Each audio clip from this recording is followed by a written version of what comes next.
રાજકોટની વાયરલ કૃષ્ણા કેન્ડીનો મારો વિડીયો પણ વાયરલ થઈ ગયો અને આજે હું તમને લઈ જવાની છું પ્રેમ મંદિરની સામે આવેલા હરે કૃષ્ણ દાળ પકવાનમાં. અહીંના દાળ પકવાન ખૂબ જ વખણાય છે. વાયરલ છે કે નહીં એ ખબર નહીં, પણ જે લોકોએ અહીંયા દાળ પકવાન ખાધા છે એ લોકો સમજી શકશે. તો અમે પણ આ સન્ડે ફેમિલી સાથે દાળ પકવાન ને ભૂંગળા બટેટા ને પૌવા બટાટા ને એવું સિમ્પલ નાસ્તો થોડો કરવા માટે પહોંચી ગયા હરે કૃષ્ણ દાળ પકવાનમાં.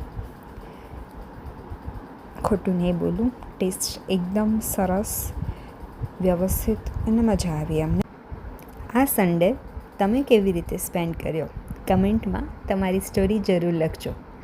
અને હા, જો તમે કોઈ સ્પેશિયલ ફૂડ ટેસ્ટ કર્યું હોય તો તમે એનો પિક પણ શેર કરી શકો છો. આ કોઈ પેઇડ કોલાબરેશન નથી. ગઈ હતી, મેં ટ્રાય કર્યું એટલે હું શેર કરું છું. રાજકોટમાં બીજું શું વખણાય છે?